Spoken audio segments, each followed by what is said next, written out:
बिस्मिल्लाहिर्रहमानिर्रहीम।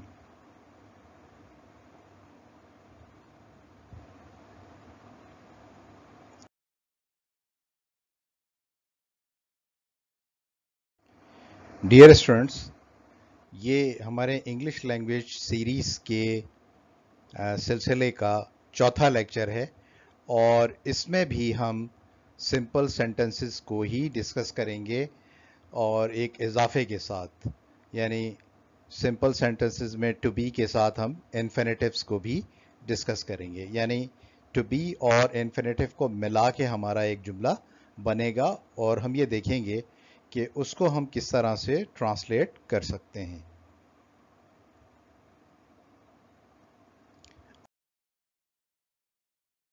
आइए इसके स्ट्रक्चर को देखते हैं। स्ट्रक्चर बहुत सिंपल है। सबसे पहला हिस्सा जो स्ट्रक्चर का है वो तो वही है जो हमने टू बी का सीखा था पिछले लेक्चर में, जिसमें सब्जेक्ट है, इज, एम, आर है, ऑब्जेक्ट कॉम्प्लीमेंट है। ये वो पहला हिस्सा है। दूसरे हिस्से में टू प्लस वर्ब, इससे हम इन्फिनेटिव बनाते हैं और उसके बाद ऑब्जेक्ट है जो कि आखिरी पार्ट है हमारे स्ट्रक्चर का। इन्फिनेटिव की उर्दू में जो साउंड आती है वो ना की गर्दान होती है। मसलन खिलाना, पिलाना, भुलाना, सुलाना, फैलाना, ये सारी साउंड्स उर्दू में आती हैं और अंग्रेज़ी में इसको बनाने का तरीका ये होता है कि टू के साथ वर्ब की हम सिर्फ फर्स्ट फॉर्म को लगा देते हैं, तो इससे हमें ये इन्फिनेटिव हासिल हो जाता है।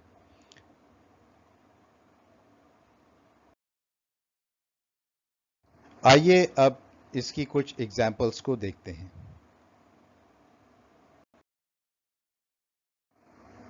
Ahmad is ready to help everyone. यहां देखिए कि जो पहला हिस्सा है इस जुमले का वो तो वही टू बी वाला है, यानी अहमद इज रेडी। यहां पर जुमला टू बी का कंप्लीट हो जाता है। उसके बाद है टू हेल्प एवरीवन। ये टू हेल्प जो है ये वो इन्फिनेटिव पार्ट है, जिसका मतलब है कि मदद करने के लिए। अहमद इज रेडी, अहमद तैयार है, टू हेल्प एवरीवन, हर किसी की मदद करने के लिए। दूसरे जुमले पर गौर कीजिए, it is easy to criticise others. यहां हमें जुमले में हमें डमी सब्जेक्ट इस्तेमाल करना पड़ रहा है, क्योंकि अगर हम उर्दू में देखें तो हमें उसमें कोई सब्जेक्ट नहीं मिलेगा, तो हमें डमी सब्जेक्ट का इस्तेमाल करना पड़ेगा। इट इज़ ईजी, और चूँकि नंबर थ्री पर हमारे पास एडजेक्टिव है, इसलिए हमें इट का इस्तेमाल करना पड़ रहा है। It is easy to criticise others, दूसरों पर तनकीद करना आसान है।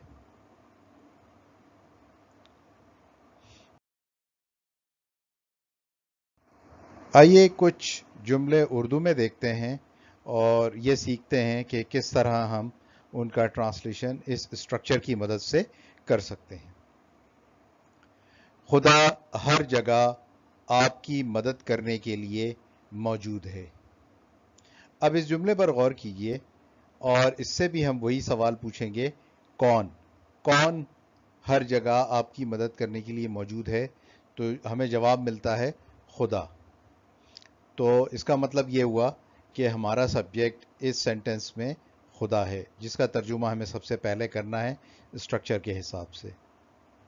उसके बाद इज़, एम, आर में से हमें इज़ का तर्जुमा करना है, क्योंकि वहाँ जुमले के आखिर में है तो हमें इज़ पुट अप करना पड़ेगा। उसके बाद है मौजूद हर जगह, तो प्रेजेंट एवरीवेयर। उसके बाद फिर दूसरा पार्ट आ जाएगा जो कि इन्फिनेटिव वाला पार्ट है, मदद करने के लिए, टू हेल्प, और किसकी, आपकी, you. God is present everywhere to help you. अब यहाँ पर आप लोगों की आसानी के लिए मैंने हर पार्ट को, यानी स्ट्रक्चर के हर हिस्से को एक नंबर असाइन किया है, ताकि आपके लिए हर पार्ट की प्लेसमेंट आसान हो اور آپ بالکل ٹھیک ٹھیک جگہ پر ہر پارٹ کی پلیسمنٹ کر سکیں تاکہ آپ غلطی سے بچ سکیں۔ اس بات کا خیال رکھیے کہ شروع میں جب آپ سیکھ رہے ہوں تو نمبر لگا کر اس چیز کو مکمل کرنا آپ کے لیے بہت فائدہ مند ثابت ہوگا۔ ہاں، جب آپ کو اچھی خاصی مشق ہو جائے تو پھر آپ کو نمبر لگانے کی ضرورت نہیں ہے، بلکہ کچھ اور پریکٹس کے بعد تو آپ ذہن ہی میں ٹرانسلیشن کرنے کے قابل ہو جائیں گے، اور اس طرح سے آپ نہ صرف بہت اچھی اور درست انگریزی لکھنے کے قابل ہو جائیں گے بلکہ بولنے پر بھی آپ کو مہارت حاصل ہو جائے گی۔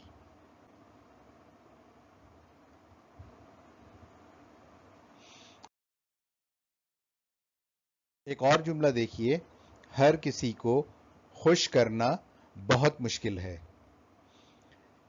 یہاں پر ہمیں براہ راست سبجیکٹ نہیں مل رہا، یعنی کون کا جواب ہمیں نہیں مل رہا، تو ہمیں ڈمی سبجیکٹ کا استعمال کرنا پڑے گا، اور ہم یہ دیکھتے ہیں کہ نمبر 3 پہ ہمارے پاس ایڈجیکٹو ہے، اس لیے ہم اٹ کا استعمال کریں گے۔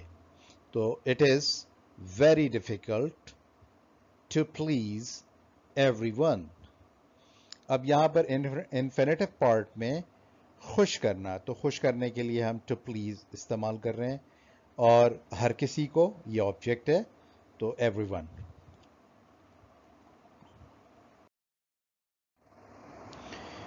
اگلے جملے پر غور کیجئے، اس ملک میں ناجائز پیسہ کمانا آسان ہے۔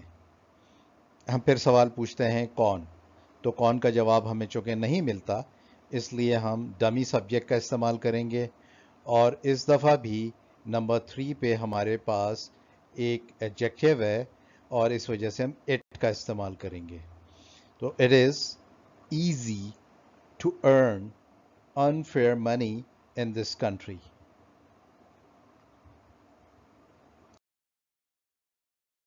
دوسروں پر تنقید کرنا آسان ہے۔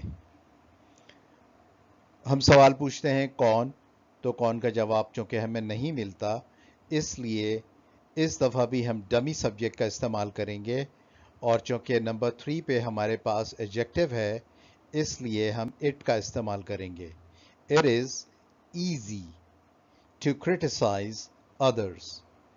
جو انفینیٹو کا پارٹ ہے اس میں ورڈ ہے تنقید کرنا، اور اس کے لیے ہم ٹو کے ساتھ کریٹیسائز کو ایڈ کریں گے، اور پھر اس کے بعد آبجیکٹ یعنی دوسروں پر ادرس۔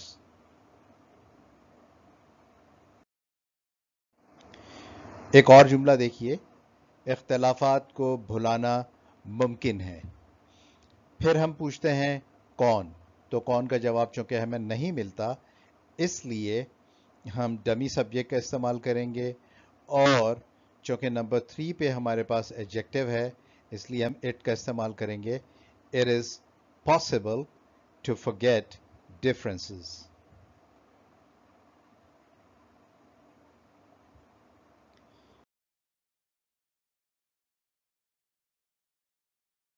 ایک اور جملہ دیکھیے، لوڈ شیڈنگ کے ساتھ رہنا ایک عذاب ہے۔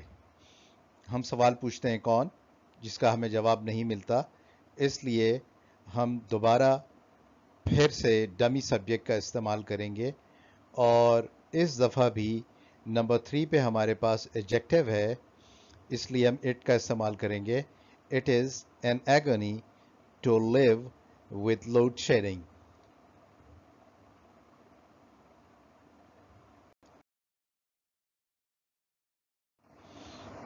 اگر آپ نے اس لیکچر سے کچھ بھی سیکھا ہے تو عذرائے کرم اس ویڈیو کو لائک کیجئے، اپنے دوستوں کے ساتھ شیئر کیجئے، اور میرے اس چینل کو سبسکرائب کیجئے تاکہ میں آپ کے لیے اسی طرح کی مفید ویڈیوز بنا سکوں۔ بہت شکریہ۔